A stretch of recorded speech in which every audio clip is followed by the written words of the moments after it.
un tatouage à la main, une chevillère portée au niveau de la cheville, bien sûr, ou alors une chevalière à l'annulaire. Tant de choses que nous voyons de plus en plus aujourd'hui dans notre société et qui nous poussent parfois à avoir des interprétations multiples et parfois même erronées. Et ces interprétations-là, de plus en plus, nous éloignent de notre objectif principal. Vous l'aurez compris, aujourd'hui, on va essayer de parler d'un sujet tout autre, vraiment très différent, dans une atmosphère encore très palpitante. On va parler un peu des interprétations que nous faisons des choses. Ces interprétations qui peuvent parfois alterner notre jugement et nous pousser à comprendre les choses dans un contexte qui n'est pas souvent le leur. Et pour parler de ça, je vais inviter ici dans le cadre de cette chaîne un ami qui est un expert qui comprend mieux les concepts psychologiques, un expert de la formation qui va nous déballer mieux ce sujet. Bonjour, je m'appelle Richard Guedel, je suis entrepreneur digital camerounais et je vous souhaite la bienvenue ici dans le cadre de cette chaîne Entrepreneur 360. Entrepreneur 360, cette chaîne-là qui vous parle d'entrepreneuriat sans filtre, sans tabou au Cameroun, tout en vous aidant à devenir entrepreneur en quittant de zéro et de rien. Nous allons naturellement vous parler des sujets comme la logistique, le marketing, la philosophie, la psychologie, la législation, mais également on parlera de mindset et ça va vous permettre d'avoir un bagage assez consistant dans le secteur du business au Cameroun. Alors sans plus tarder, je vais vous laisser la place ici tout à l'heure à notre invité qui va vous parler de ce sujet que je voulais bien développer tout à l'heure. Je reviendrai à la fin de la vidéo pour faire une analyse qui sera la mienne. Vous pouvez me donner vos analyses également dans la barre des commentaires, mais n'oubliez pas quand même aussi à vous abonner. Et on va comprendre un peu qu'est-ce que ces équivalences complexes, parce que c'est de ça qu'il s'agira, peuvent faire ou alors peuvent avoir comme impact dans notre vie sociale, mais également dans notre business. Les équivalences complexes sont quelque chose de vraiment très complexe, mais on va essayer de faire simple cette fois-ci pour que ça ne soit pas autant complexe que cela devrait être. Ce qu'on peut retenir tout de suite, c'est que les équivalences complexes font partie d'un ensemble de processus de structuration de la pensée humaine. On en a plusieurs ensembles, mais je vous prends trois catégories qui sont beaucoup plus spécifiques, notamment ce qu'on va appeler les distorsions, ce qu'on va appeler les généralisations et ce qu'on va appeler les sélections. Donc, les équivalences complexes font partie donc de cette première catégorie, c'est-à-dire les distorsions, c'est-à-dire une façon de tordre quelque peu la réalité. Donc, ce que nous pouvons retenir, c'est que dans notre façon de construire notre pensée, dans notre façon de structurer notre pensée, il peut arriver qu'on puisse faire, ou alors il arrive très souvent, que nous puissions faire un peu de distorsion, que nous puissions tordre un peu la réalité. Je prendrai quelques exemples déjà pour nous faire savoir ce que c'est. Par exemple, vous voyez quelqu'un, vous trouvez que quelqu'un arrive, vous avez rendez-vous avec quelqu'un et cette personne arrive en retard et vous dites « il est arrivé en retard au rendez-vous, il ne me respecte pas ». C'est-à-dire que vous associez le fait d'être arrivé en retard et le fait de ne pas vous respecter. Et là, vous faites un lien entre ces deux réalités-là. C'est-à-dire que vous avez un critère d'appréciation et vous avez une situation et vous les associez ensemble. Prenons un autre exemple encore. Vous allez, par exemple, rencontrer quelqu'un qui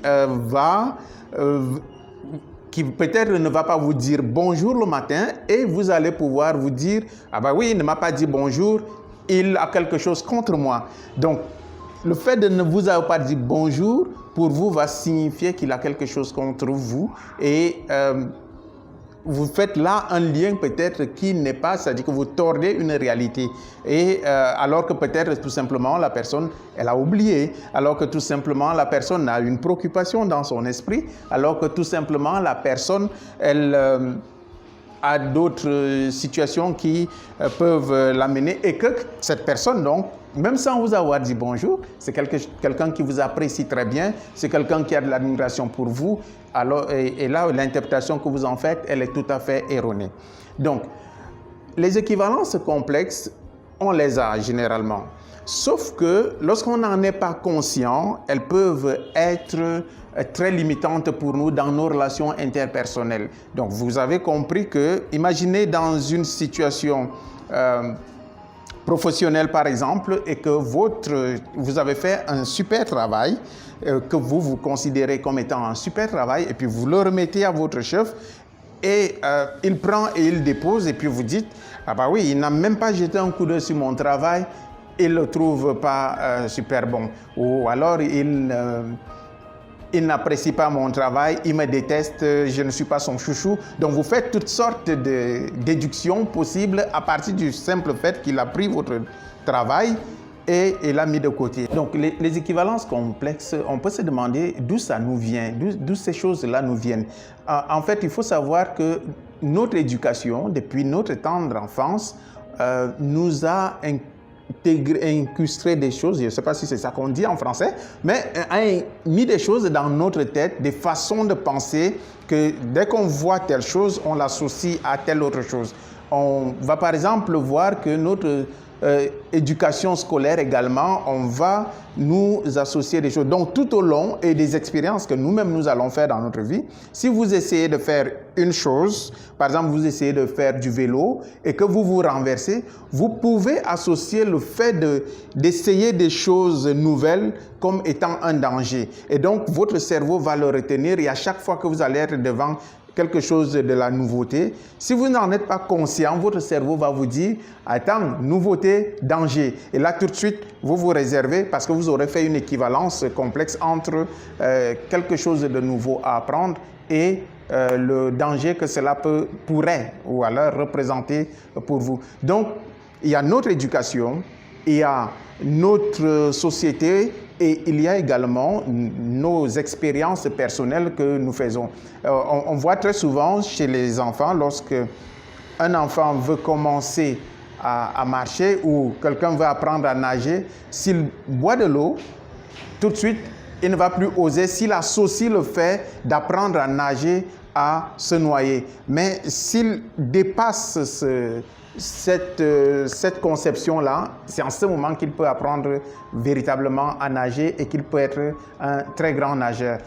Donc, ce que nous pouvons savoir, c'est que ces équivalences complexes, même si elles sont limitantes, lorsqu'elles sont mal gérées, elles peuvent être aussi bénéfiques lorsqu'elles sont bien gérées. Déjà, du fait qu'elles nous permettent de ne pas de faire ce qu'on va aussi appeler des raccourcis dans certaines situations, c'est-à-dire que ça nous permet d'aller vite parce qu'on fait des déductions, mais en même temps, il ne faudrait pas qu'on se limite à ces déductions que nous avons faites. Donc, tout simplement, ça nous permet d'aller vite et de comprendre certaines situations sans les rendre quelque chose de stable, de fixe et de figé et de considérer que c'est ça la vérité. Donc, on doit plutôt multiplier nos équivalences complexes et de pouvoir dire, OK, il a une mine refermée, il est soucieux, ou alors, si vous voulez, il a une mine refermée, il est préoccupé, il a une mine refermée, il est concentré, il a une mine refermée, il est, je ne sais pas quoi, tout simplement calme, posé, il a une mine refermée, il médite. Voilà, donc vous voyez qu'il peut y avoir plusieurs équivalences complexes autour de cette situation de avoir une mine refermée. Donc, retenons que les équivalences complexes, c'est un processus de construction de notre pensée et que ce processus, il est utile dans nos relations interpersonnelles ou pour nous-mêmes pour nous permettre d'avancer beaucoup plus rapidement et de faire une multitude d'expériences, mais qu'il est aussi limitant lorsque nous n'y prêtons pas attention ou lorsque tout simplement nous considérons nos pensées comme si c'était des choses figées et comme si c'était de la vérité. Et pour conclure, on pourrait dire, comme disent les philosophes, que la vérité n'appartient ni à toi ni à moi, mais elle est devant nous. En fait, ce que nous voyons n'est pas la réalité. Nous devons être conscients que les choses que nous voyons ne sont qu'une construction de notre pensée, de notre esprit, de notre cerveau et non la réalité telle qu'elle est. Je vous souhaite une très bonne continuation et amusez-vous avec les équivalences complexes? Alors, comme on vient de le voir, les équivalences complexes sont des éléments parfois qui peuvent nous dérouter. Ça, sincèrement, moi, pour vous raconter une petite histoire, je suis allé tout récemment dans une école dans laquelle j'ai été pour aller certifier mes diplômes. Et là, quand je suis entré dans la salle où il y avait le secrétaire de monsieur le directeur qui devait certifier mes diplômes, il a eu à voir ma coupe de cheveux. Et le bonhomme, monsieur, m'a dit « Monsieur, restez à la porte, les étudiants n'entrent pas dans ce bureau. » En fait, il a rapidement lié ma coiffure à ce que eux, ils voient dans les écoles qui sont les choses des étudiants. Je ne vais pas dire que ce n'est pas une coiffure d'étudiant, hein, loin de là, mais je vais dire que rapidement, le bonhomme m'a catégorisé, m'a mis dans un ordre bien précis.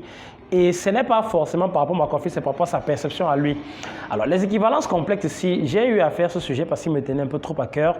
Pourquoi? Parce que quelqu'un a fait un commentaire dans ma dernière vidéo sur la chevalière que je porte. Et il m'a envoyé le message me demandant « Hey Richard, qu'est-ce que ta chevalière signifie dans ta communication ?» Je lui ai dit bah, « Moi, je mets les chevalières juste parce que j'aime les mettre. » Et il n'y a pas forcément une signification à toute chose que vous allez voir. Ce n'est pas parce qu'une demoiselle est habillée ainsi ou bien comme ça que vous devez la négliger. Vous allez arriver dans des endroits où vous allez avoir des entretiens d'embauche, où vous allez voir des personnes qui sont assez atypiques. Ce n'est pas pour autant que vous allez devoir les négliger ou bien croire que ce ne sont pas des personnes qui entrent dans votre contexte. Donc, moi, en tant qu'entrepreneur, il m'arrive de rencontrer des businessmen tous les jours, de rencontrer des clients tous les jours. Et si en une seule seconde, je commence à avoir des perceptions, à créer des équivalences, comme le disait le coach tout à l'heure, croyez-moi que ça ne va pas marcher. Ça ne va pas marcher. Et ceci est tant important dans mon business que dans vous, peut-être votre business ou dans votre vie sociale. Alors, j'aurais souhaité que nous soyons vraiment conscients que ces équivalences existent. C'est vrai, on ne peut pas s'en défaire, hein? Vraiment pas, parce qu'on va toujours vivre avec l'association de ci avec ça, mais il est question d'être conscient de ces équivalences dans le bon sens. Et le fait d'être conscient de ces équivalences va nous empêcher de cataloguer, comme on aime souvent dire, les gens, ou bien les classer dans un ordre qui est parfois le ressenti même de notre propre pensée. C'est très intéressant de comprendre les équivalences complexes. Si vous souhaitez approfondir sur le sujet, vous pouvez me contacter ou bien mettre ça en commentaire. Je pourrais vous donner le contact du coach Zangar qui pourra, par exemple, vous aider à travailler dessus. Et vous allez vous rendre compte que ça va vous permettre d'avoir une perception de la vie assez meilleure. Donc, je vous invite, par exemple, à annuler toutes les équivalences que vous créez dans votre tête, déjà en vous abonnant à cette chaîne, parce que c'est que forcément on va se dire, ah, celui-là, un Camerounais, qu'est-ce qu'il peut encore nous dire de bien? Vous voyez pourquoi? Parce qu'on rapproche rapidement ici le Camerounais lambda que nous sommes au fait qu'on ne puisse rien faire d'intéressant. Mais je vous assure que les Camerounais aujourd'hui ont la capacité de créer des éléments très intéressants, sortis de leur esprit, des choses qui sont portées vraiment, qui ont de l'impact dans notre vie et qui peuvent nous accompagner très, très, très loin. Je ne sais pas qui le disait encore, on ne voit pas la vie telle qu'elle est, on la voit telle que nous voulons la voir. C'était Richard Guedel pour vous aider à entreprendre pour le Cameroun. Merci.